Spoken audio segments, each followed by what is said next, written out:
You are listening to Season 2 of The Diary of a Wannabe Writer, the short and often daily podcast in which I chronicle my life and attempt to be a writer by writing daily. Sometimes.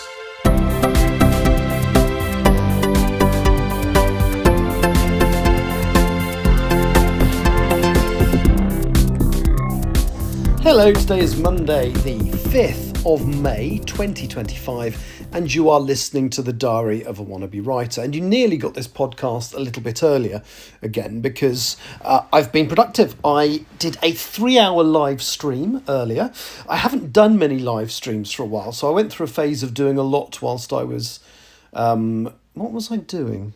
Anyway, I was doing something. I think it was probably when I was signing off Still Life, or when I was doing the 5th draft of Still Life. I live streamed that because I've got to the point where I used to live stream me doing writing and editing, whereas now I prefer just to live stream the editing.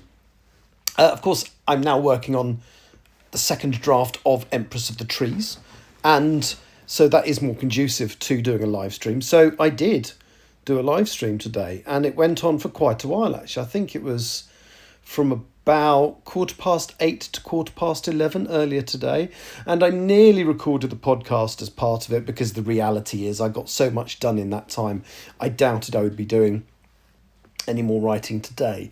So I managed to sign off chapters 4, 5 and 6 of the second draft of Empress of the Trees, and it's actually really nice how little I'm needing to change. I think the biggest difference is occasionally removing references to non-vegan food that I originally had Ronnie consuming. I made the decision that looking at her character and looking at her beliefs, it would make sense if she was vegan. So apart from the odd bacon sandwich reference, because in my original draft she loved a bacon sarnie, not so much anymore. But that's the only real changes I've had to make. I did insert a reference to Carl Tucker, I think I mentioned that yesterday, who's the bad guy that turns up later in the book. Not only does he become Prime Minister, he also tries to have Ronnie murdered later in the book. But yeah, so it's quite interesting. So the first part of the book, well, there's a prologue, which is when she's 9 years old. Then the next 6 chapters are set basically between, well, there's a chapter set when she's 16, or a couple of chapters set when she's 16, and then the rest is set when she goes to university, when she's 18 or 19, whatever it is. And that takes you up to the end of chapter 6. And chapter 6 is where Ronnie's world changes permanently. And I've signed off that. So that's effectively part 1 of the book. It's not the shortest part of the book, but it is quite short. So the shortest part of the book is what was meant to be the epilogue, which is now part 5, and that is only 3 chapters long. This is the second shortest part of the book, part 1, which is 6 chapters long. And then I think the next bit of story that I'm going to do is 10 chapters long, and it's the sequence where Ronnie is introduced to the fact that she is now an ambassador for Idrisil, the Empress of the Trees. It's her training to deliver the directives to the British government. It's her meeting her counterpart for Scotland, the Ambassador Mackenzie.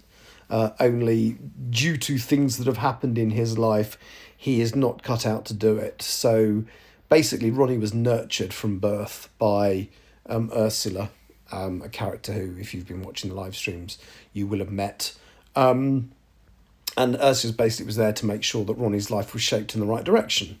Mackenzie also had someone who was supposed to do the same job for him, a guy called Carruthers, but Carruthers didn't do it properly. He got kind of turned into a bit of an alcoholic mess and didn't shape Mackenzie's life in the way that Ursula shaped Ronnie's. So Mackenzie's an absolute mess, isn't really fit to be an ambassador, and so all that stuff that happens in the next 10 chapters, because I think chapters 7 to 16 form the second part of the book, which is the bit where Ronnie is trained to become this ambassador, and it goes through to delivering the directives to the government, and the trees switching off oxygen production, just for long enough to prove to all these governments that they deliver the directives to that they are physically capable of making good on their threat to turn off the oxygen. So that's chapters 7 to 16. And then I think the next bit of the book, which is where everything starts to fall apart a little bit, is part 3. That's when, thanks to Mackenzie's defection, because he's not capable of doing the things he's supposed to do, it then puts Ronnie's... the government make discoveries about Mackenzie and then discover they're also true about her. They're both foundlings. They were both presumed dead earlier in the year. And thanks to this, quite a lot of things unravel. A pressure group finds out about them because somebody at the ministry, DEFRA, is leaking information about them. So they have to have army protectors. It's during that part of the book, which is the third kind of chunk of the book, that introduce the last of the main characters, which are Lance Corporal Barrera. Is he a main character or a secondary character? Not sure. And the army protection detail that are put in place to keep Ronnie safe, including Private Adrian Vickers, who turns out to be the other big main important character in the story. Interestingly, there are 2 characters in the book that weren't meant to be main characters that ended up as main characters. One of them is my non-binary character Marianne, and one of them is Private Adrian Vickers. Both of them were there to fulfill a function, and I just enjoyed writing for them, and they became more important to the story. So yeah, I feel very good. I've finished editing part 1 today.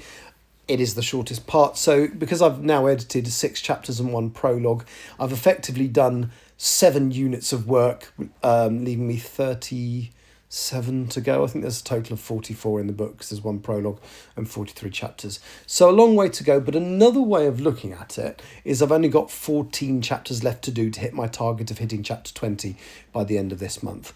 That is more than achievable. In fact, I'm hoping to exceed it, but we shall see. So yes, very productive day today. I'll be back on a live stream tomorrow to look at chapter 7 and hopefully some of chapter 8. We shall see how it goes.